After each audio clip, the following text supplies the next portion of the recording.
Assalamualaikum warahmatullahi wabarakatuh.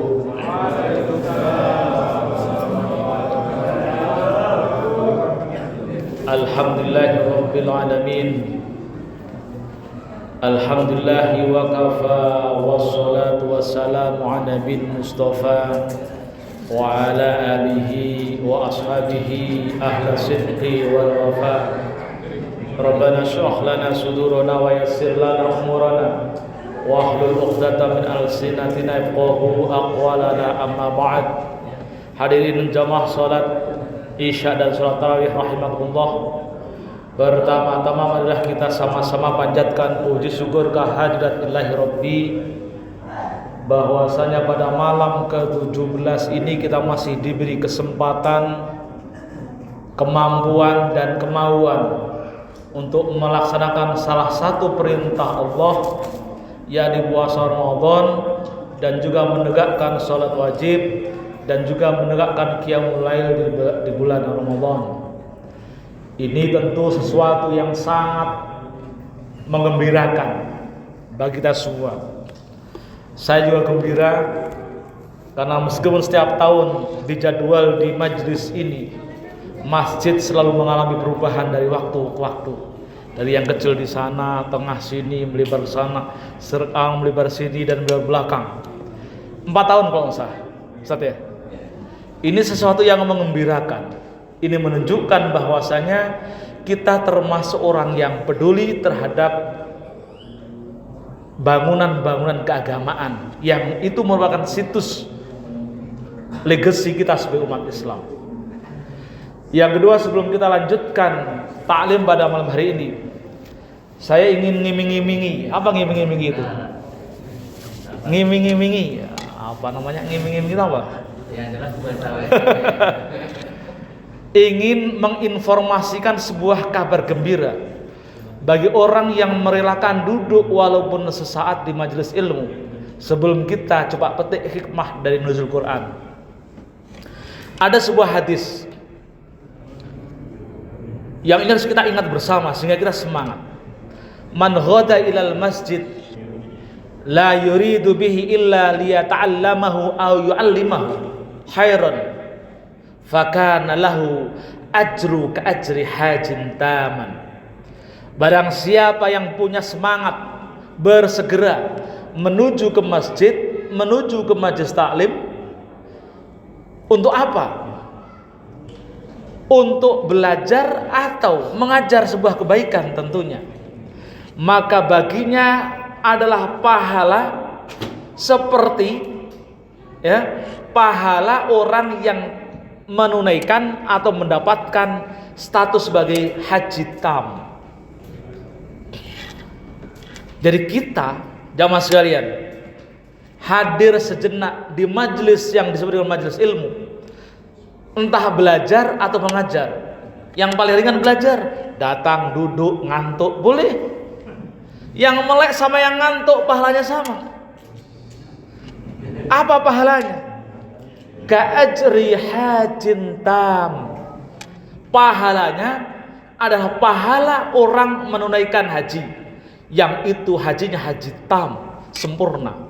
Haji sempurna itu haji mabrur berarti. Saya yang sudah berhaji tahun 2017 pulang belum tentu bawa haji tam.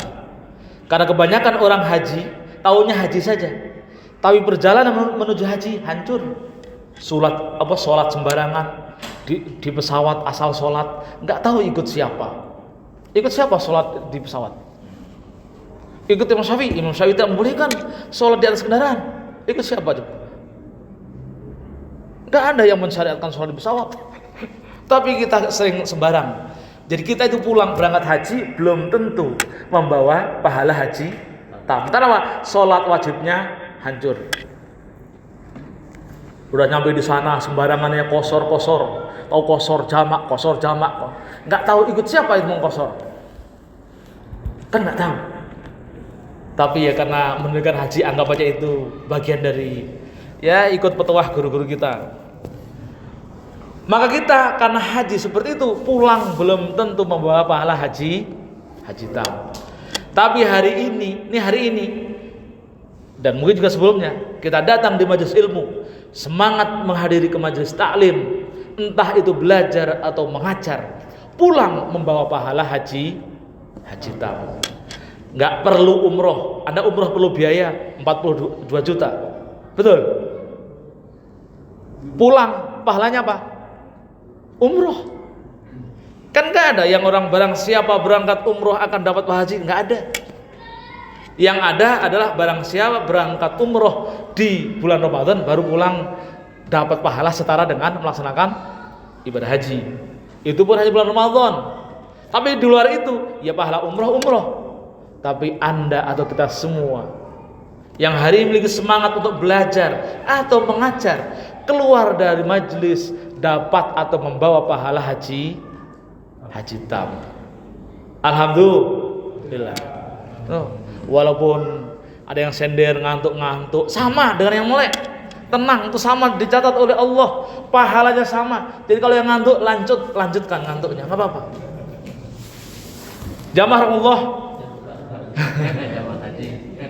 Ini pulang langsung haji, cuma nggak dapat gelar haji saja.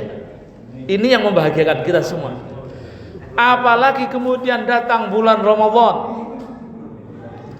Keistimewaan bulan Ramadan itu banyak diceritakan di dalam berbagai literatur, baik di dalam kitab suci maupun hadis Rasulullah. Tapi sebenarnya yang perlu kita gali, mengapa Ramadan menjadi begitu mulia? Mengapa? Kenapa Ramadan menjadi mulia? Kalau kata Al-Quran, Syahru Ramadan alladzi unzila fihil Quran. Kemuliaan Ramadan itu karena menjadi bulan diturunkannya kitab suci para nabi. Suhufnya Ibrahim turun di tanggal 6-an. Kitab Injil di Taurat di tanggal 12-an. Kitab Injil di tanggal 19-an. Nah, Quran itu di tanggal 24-an menurut hadis, tanggal 24-an. Tapi dalam sejarah yang kita peringati rata-rata di tanggal 17. Nah, ini terjadi perbedaan. Lalu ada ulama yang pintar mencoba mengolah mengenai turunnya Al-Quran itu. Jadi Quran dari Lauhul Mahfuz, lalu kemudian dengan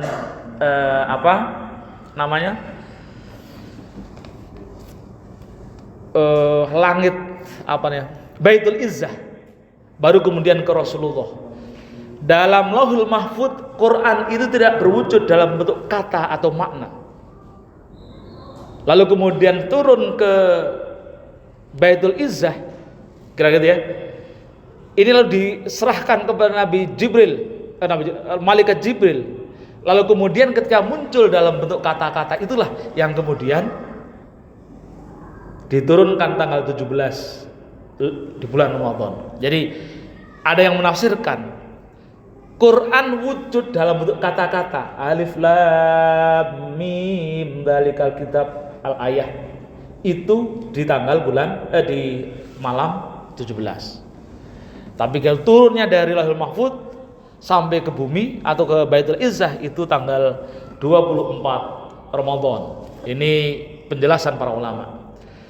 Tapi yang jelas pesan di sini adalah bahwasanya sesuatu yang mendapatkan sentuhan Al-Quran itu akan mendapatkan kemuliaan, termasuk bulan Ramadan. Jadi Ramadan menjadi mulia karena di dalamnya turun Al-Quran. Banyak orang yang mendapatkan kemuliaan karena dekat dengan Al-Quran, kan gitu ya.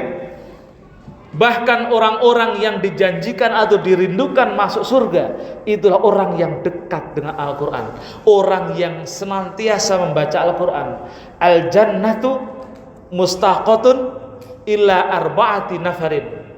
Yang dapat status nomor 1 adalah talil Quran. Surga itu merindukan kepada 4 orang. Nomor pertama yang paling dirindukan adalah talil Quran, pembaca Al-Quran, meskipun tidak tahu maknanya, hanya membaca. Maka dalam definisi para ulama ulumul Quran, apa yang disebut dengan Quran? Al-Quran huwa kalamullah al-munazzal ila Muhammadin Rasulullah sallallahu alaihi wasallam wal muta'abbad bitilawatih. Quran itu adalah kalamullah yang diturunkan oleh Allah kepada baginda Rasulullah sallallahu alaihi wasallam wal muta'abbad bitilawatih. Hanya membaca saja dianggap ibadah. Dalam hadis yang lebih clear disebut orang yang senantiasa membaca Al-Quran dirindu surga. Jadi nanti itu begini jamaah sekalian, orang-orang yang senantiasa membaca Al-Quran itu sudah ada dalam daftar para penghuni surga. Jadi kalau udah dari kejauhan kelihatan gitu, Ustaz Jawahir, wah itu membaca Quran, langsung diawe-awe sama surga. Ustaz Jawahir, sini. Karena sudah ada dalam daftarnya. Tapi sebaik apapun, kalau belum membaca Al-Quran, tidak ada daftar. Ditanya, nanya, nama kamu siapa? Anis, Pak. Cari. Wah, nggak ada namanya. Dihisap dulu akhirnya, Pak. Dihisap dulu, nggak ada daftarnya. Kan begitu. Jadi kita membaca Al-Quran rajin, walaupun yata wa ma ma'ahu syaqun alaihi, walaupun terbata-bata, berat rasanya,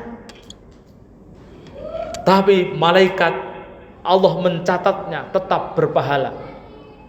Kalau dalam bahasa hadis tadi, tetap dicatat sebagai penghuni surga. Jauh-jauh sudah kelihatan, baru kelihatan rambutnya putih, fulan, itu langsung dipanggil. Udah nggak pangling surga dengan para baca Al-Quran. Karena memang surga merindukan orang-orang yang senantiasa baca Al-Quran. Apalagi kalau lancar, alladzi yaqra'ul Qur'an wa huwa mahirun bihi ma'as safaratil kiramil bararah. Orang yang mahir membaca Al-Quran kan berlagu, bernada, maka dia akan dibersamai oleh safaratil kiramil bararah. Malaikat akan dibarengi, disertai oleh malaikat. Betapa bahagianya orang yang mencintai Al-Quran, orang yang membaca Al-Quran dibarengi malaikat. Pahala banyak sekali. Kalau pahala, saya itu menghitung banyak sekali hadis-hadis yang menjanjikan orang-orang yang selalu tidak bisa dilepaskan dari Al-Quran. Selain hadis yang menunjukkan, misalkan afdalu ibadati min ummati qiraatul Quran, sebaik-baiknya ibadah dari umatku adalah qiraatul Quran. Ibadah, tapi kemudian ini ditafsirkan, tentunya ibadah setelah yang wajib terpenuhi ya. Jangan kemudian nggak sholat, nggak puasa, cuman baca Quran ya, nggak begitu. Tentunya yang wajib terpenuhi dulu. Maka afdalu ibadati min ummati qiraatul Quran. Sebaik-baiknya ibadah dari umatku adalah membaca Al-Quran, apalagi sampai menelaah, apalagi sampai menggali isinya. Itu udah pahalanya itu tak terhingga kalau mau hitung pahala. Bahkan kemudian ketika dia mempelajari Al-Quran disebut khairukum man ta'allamal Quran wa 'allamahu. Sebaik-baiknya orang yang mempelajari Al-Quran lalu mengajarkannya. Jadi dapat keistimewaan. Orang yang dekat dengan Al-Quran, Ramadan saja bisa tambah mulia, apalagi manusia.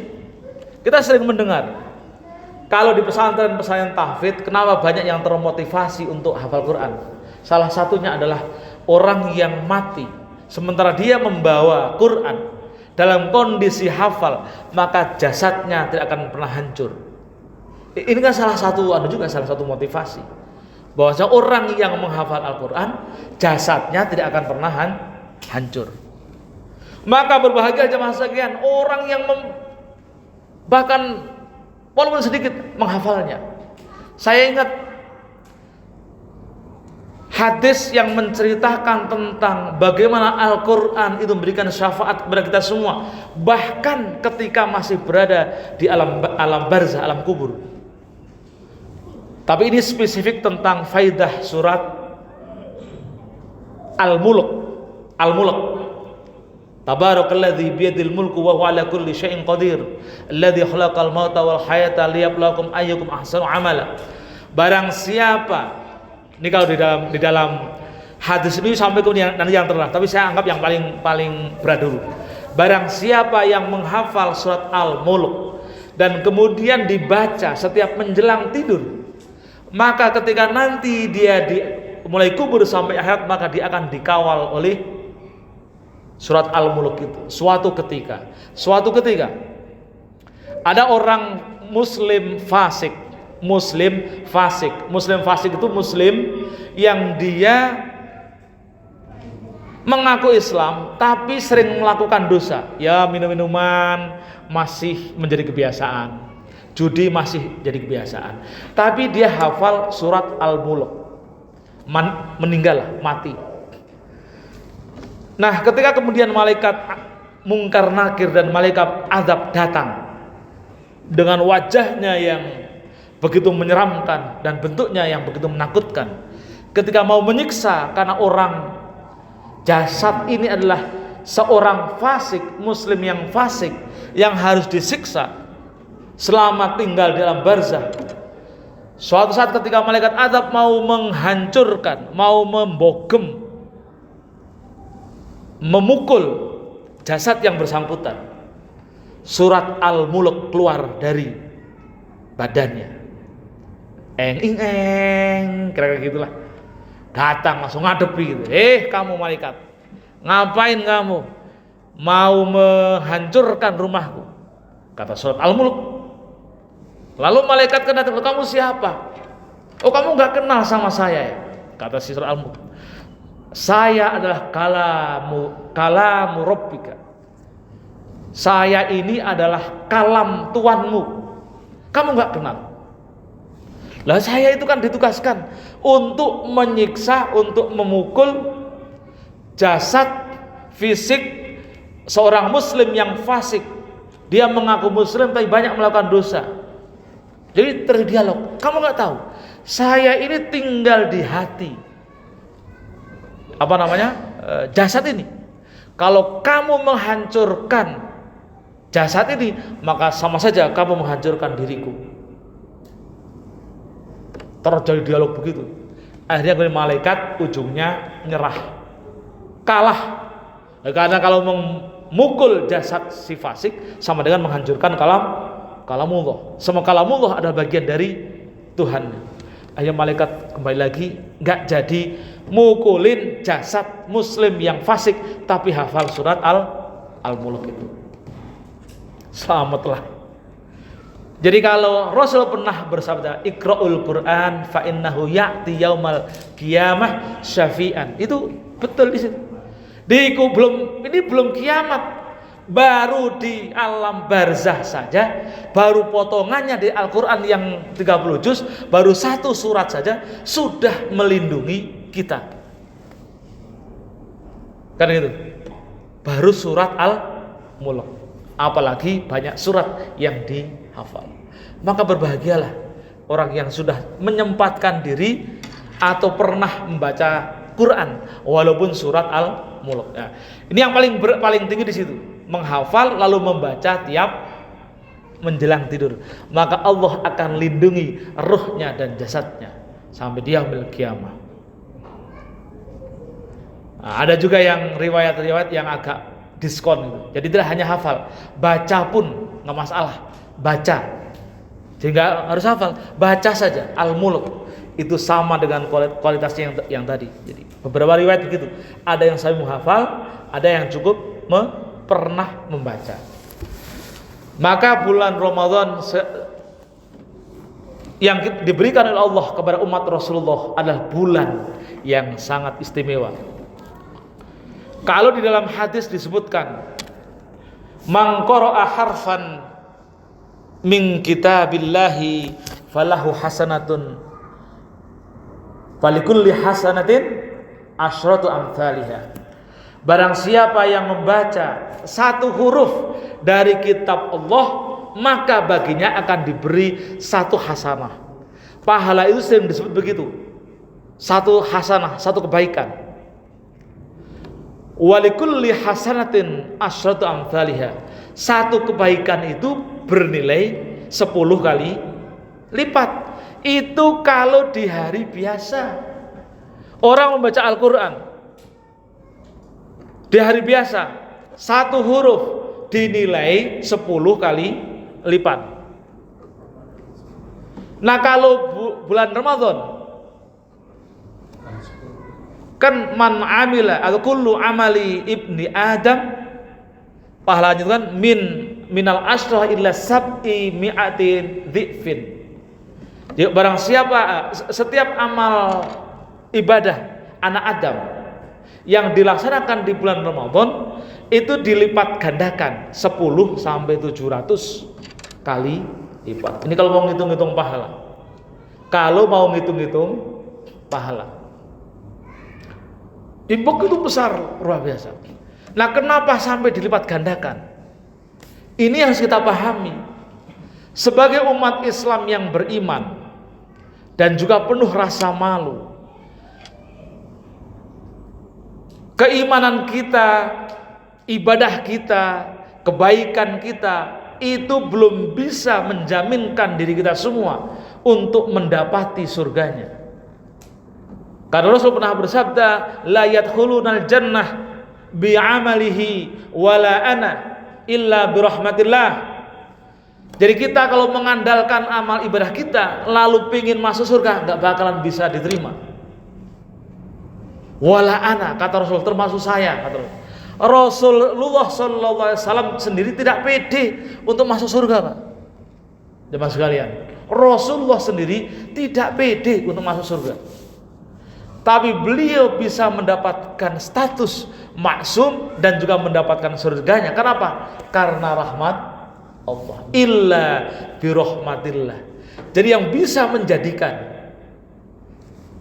Rasulullah, bahkan kita semua nanti bisa masuk ke surganya hanya rahmat Allah. Rahmat Allah turun kapan? Salah satunya difasilitasi dengan hadirnya bulan Ramadan. Bulan Ramadan sering disebut dengan syahrul barakah, syahrul maghfirah, bulan ampunan, bulan berkah, dan juga syahrul rahmah, bulan rahmat. Inilah kita berharap di bulan ini rahmat Allah turun kepada kita semua dan kita semua menjadi hamba-hambanya yang nanti akan mendapatkan rahmatnya dan juga mendapati surganya. Amin. Nah, Quran menjadi salah satu wasilah yang juga bisa memanggil rahmat Allah. Luar biasa. Satu sisi kalau kita mau main-mainan hitungan matematika, ini lagi-lagi ini karena fadilah bulan Ramadan yang di dalamnya adalah diturunkannya Al-Quran. Nanti belum Lailatul Qadarnya ya. Kita kalau mau hitung-hitungan, ketika Rasulullah mengatakan wa fi yauman fil akhirah alfu sanatin fid dunya, satu hari di akhirat itu sama dengan 1000 tahun di dunia. Ini kalau hitung-hitungannya, anggap kita hitung satu hari di akhirat itu 24 jam. Jadi 24 jam di akhirat sama dengan 1000 tahun di dunia. Kalau 12 jam di akhirat sama dengan 500 tahun di dunia. Kalau 250, biar gampang hitungnya, 250 tahun di akhirat sama dengan 6 jam. Kan gitu ya? 125 tahun sama dengan 3 jam. Kan itu ya, 3 jam. Lalu ketemu ternyata di usia 63 tahun. Itu sama dengan 1,5 jam. Ya. Jadi kalau kita dikasih hidup 63 tahun, sehanya dengan 1,5 jam akhirat atau 90 menit di akhirat. Itu kalau 63 tahun kita pakai buat ibadah. rata-rata kita itu baru sadar ibadah usia 30 tahun. Berarti separuhnya lagi. Berapa berarti? 45 tahun. 45 menit. Hidup kita yang berharga untuk ibadah kepada Allah hanya 45 menit. Dikurangi tidur 8 jam per hari. Tinggal 30%. Tinggal 30 menit. Dianggap itu meleknya kita kalau dikonversi ke waktu akhirat hanya 30 menit. Pertanyaan kemudian, kalau kita ibadah 30 menit lalu meminta kenikmatan di surga, khalidina fiha abada, layakkah kita? Pantas gak? Gak pantas. Maka sombong kalau orang sudah merasa ibadahnya banyak lalu merasa layak masuk surga. Cuma 30 menit kok minta kenikmatan. Kita saja punya tukang, jam kerja dari jam 8 sampai jam 4, baru jam 9 selesai. Kita menggerutu kan. Kalau dia jam 9 pulang lalu minta honornya, kita mesti nggerutu. Nah kita cuma 30 menit mau minta surganya, khalidina fiha abada. Gak pantas. Maka kemudian kenapa kita harus berharap rahmat Allah? Nah Ramadan kalau hitung-hitungannya juga menjadi momentum. Meskipun hidup kita cuma 30 menit, tapi secara kualitas bisa puluhan, ratusan, bahkan ribuan tahun. Saya contohkan hitungan tadi. Pahala di bulan Ramadan adalah minal asyrah ila sab'i mi'atin dhi'fin. Dari 10 sampai 700 kali lipat. Kita hitung-hitungan 700 kali lipat. Pakai hitungan maksimal. Kita sholat selama 5 waktu selama sehari kali 700. Berarti kita sholat sehari, hitungannya sama dengan kira-kira 2 tahun. Sholat sehari di bulan Ramadan, hitungannya sama dengan sholat selama 2 tahun. Kalau 30 hari berarti selama 60 tahun. Sholat biasa 5 waktu yang wajib dipenuhi itu sama dengan kita beribadah selama 60 tahun, selama 1 bulan. Ini kalau kita hitung-hitungan. Jadi kita untungnya sebagai umat Rasulullah, salah satu privilege keistimewaannya di situ. Hidupnya sebentar, tapi kualitasnya luar biasa. Ibadah selama 30 hari, kalau dihitung itu sama dengan ibadah selama 2 tahun. Belum lagi dapat Lailatul Qadar. Kalau kita dapat Lailatul Qadar, maka 1000 tahun itu setara dengan 1000 bulan itu setara dengan 83,3 tahun. Bisa ditambah. Jadi kalau kita dapat Lailatul Qadar, maka ditambah 83 tahun. Jadi sebulan selama Ramadan 60 tahun tambah 83 tahun. Berarti kita kalau bulan Ramadan itu penuh, ibadah kita memiliki kualitas selama 145 tahun. Jadi kalau Ramadan kita laksanakan secara serius, dapat Lailatul Qadar minimal dapat 143 tahun. Hidup cuman sekali, tapi kualitasnya sama dengan 140 tahun. 140 tahun. Inilah yang patut kita syukuri. Fabi ayyi ala'i rabbikuma tukadziban. Nikmat mana yang kau dustakan? Kok sampai kita tidak bersyukur? Ini penting. Mental seperti kita munculkan untuk apa? Untuk menaikkan kualitas ibadah kita. Sehingga kemudian ketika kita beribadah, melaksanakan sholat, bukan karena takut pada siksa neraka, dan juga bukan karena keinginan mengharapkan surga, tapi sholat kita sebagai wujud syukur kepada Allah, karena kita hidup sebagai umat Rasulullah yang mendapatkan banyak privilege. Kalau kita sholat sudah niatnya karena syukur kepada Allah, maka sholat kita sudah high class. Tapi kalau sholat kita masih hanya karena takut siksa neraka dan mengharap surganya Allah, maka sholat kita tidak bedanya seperti anak kecil. Gitu ya, paham di situ. Jadi kita ini Ramadan itu dalam rangka menaikkan kualitas ibadah kita dari ibadahnya anak kecil menjadi ibadah orang-orang khawas. Nah, sekali lagi ini tidak bisa dilepaskan dari kedekatan kita dari apa? Quran. Jadi orang-orang yang dekat dengan Al-Quran akan dapat privilege, termasuk kemudian ketika sebenarnya di Quran diinformasikan kapan turunnya Al-Quran itu. Yang jelas kalau menurut surat Al-Qadr, inna anzalnahu fi lailatul qadar. Quran itu turun di Lailatul Qadar. Nah, Rasul kemudian pernah bersabda, ketika kita mau mencari Lailatul Qadar, iltamisul al-ashrah al-awakhir. Berburulah kamu Lailatul Qadar itu di hari ke-10 yang terakhir. Ini kan sudah lagi nih 10 yang terakhir. Dan kemungkinan besarnya kalau kita lihat beriwayat Quran turun di tanggal 24 kan gitu ya. Lalu kemudian Rasul ternyata memerintahkan untuk berburu Lailatul Qadar di 10 hari terakhir. Bukan berarti kemudian di yang lainnya kemudian enggak kita berlemah-lemahan ya, enggak ya. Ini hanya untuk lebih mengoptimalkan di 10 hari terakhir. Mudah-mudahan kemudian kita bisa mendapatkan Lailatul Qadar. Karena Lailatun fihi anzal Quran, malam hari itu di mana Al-Quran diturunkan. Langit, bumi dan seluruh isi dunia semua sujud dan tunduk dan berzikir memuja Allah karena Quran. Nah, kita sebagai salah satu bagian dari itu, kenapa kita tidak melakukan hal yang sama?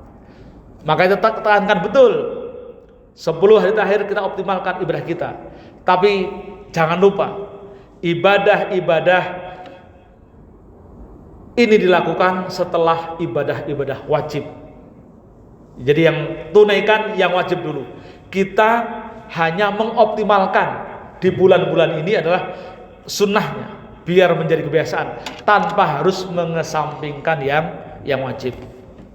Karena Rasul itu ini banyak sekali hati-hati yang kemudian ternyata satu sisi untuk mendapati surga itu mudah, susah.